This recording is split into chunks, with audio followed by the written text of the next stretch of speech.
అస్సలాముఅలైకుం నమస్తే అందరికీ మీ డయాగ్నోసిస్లో ఎండోమెట్రియోసిస్ అని చెప్పారు. లాప్రోస్కోపీ చేసుకున్నారు. కానీ జస్ట్ ఫ్యూ మంత్స్ వరకు మీకు పెయిన్ రిలీఫ్ వచ్చింది. మళ్ళీ కొన్ని మంత్స్ తర్వాత రిలాప్స్ అయింది. మళ్ళీ అదే పెయిన్ స్టార్ట్ అవుతుంది. డాక్టర్స్కి వెళ్ళి చెప్తే డాక్టర్స్ చెప్తున్నారు దిస్ ఇస్ క్రానిక్, ఒక పర్మనెంట్ సొల్యూషన్ లేదు. పెయిన్ కిల్లర్స్తో, హార్మోనల్ థెరపీతో, లాప్రోస్కోపీ రిపీట్ చేయాలి. ఇవన్నీ ఒక్కటే ఉంది. వేరే ఏం సొల్యూషన్ లేదు చెప్తున్నారా? So let's pause here. ఈ వీడియో పూర్తిగా చూడండి. ఖచ్చితంగా నేను ఒక ప్రాపర్ సొల్యూషన్ మీకు చెప్తాను. ఎండోమెట్రియోసిస్ అంటే ఏంటిది?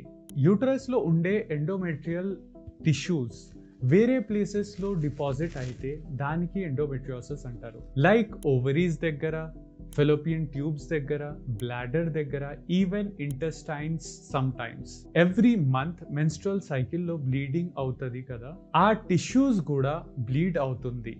కానీ అవుట్లెట్ లేకపోతే ఇది pain, swelling, cyst, even infertility cause చేస్తుంది. చాలామంది ఒకటే పని చేస్తారు, లాప్రోస్కోపీ చేస్తారు. అది లాప్రోస్కోపీ చేసిన తర్వాత కొన్ని మంత్స్ వరకు, కొందరికి 3 మంత్స్ వరకు, కొన్నిటికి 6 మంత్స్ వరకు పెయిన్ ఉండదు. దాని తర్వాత మళ్ళీ పెయిన్ స్టార్ట్ అవుతుంది. ఆ ప్రాబ్లం మళ్ళీ స్టార్ట్ అవుతుంది. ఎందుకు? Because the actual root cause is not remove. Number 1 root cause is the inflammation in the body. Number 2 root cause is chronic infections కూడా కావచ్చు. మూడోది హార్మోన్ ఇంబ్యాలెన్స్ కూడా కావచ్చు బాడీలో ఉండేది. సో లాప్రోస్కోపీ ఏం చేస్తుందంటే పైన ఉన్న ప్రాబ్లమ్ని తీసేస్తుంది, బట్ యాక్చువల్ రూట్ కాజ్ మా బాడీలో అట్లనే ఉండిపోతుంది. పెయిన్ కిల్లర్స్, పిల్స్, సర్జరీస్ వాటిలో సిమ్టమ్స్ కంట్రోల్ చేస్తాయి, బట్ ఈ మెథడ్స్లో సైడ్ ఎఫెక్ట్స్ కూడా ఉంటుంది. Plus it doesn't heal your system. మీ ప్రాబ్లం అట్లనే ఉంటుంది.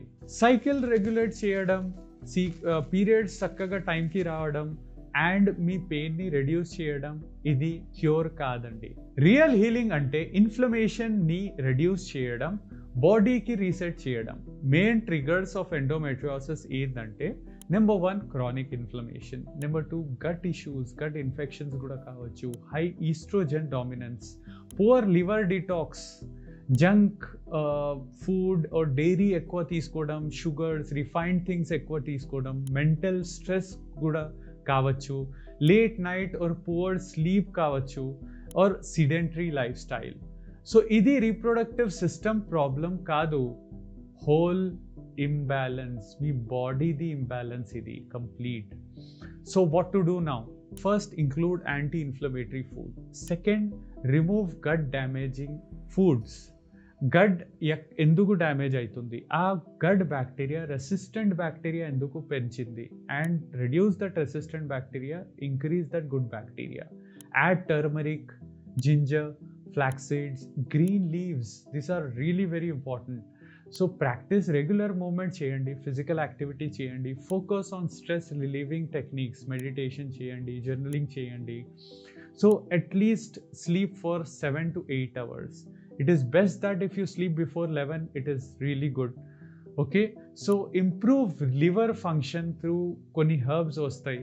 ఏది లివర్కి మంచిగా ఉంటుందో అండ్ హైడ్రేషన్ మంచిగా తీసుకోండి. ఈ రెండు తీసుకుంటే లివర్ కూడా బాగుంటుంది. లివర్ బాగుంటే మీ గడ్ కూడా బాగుంటుంది.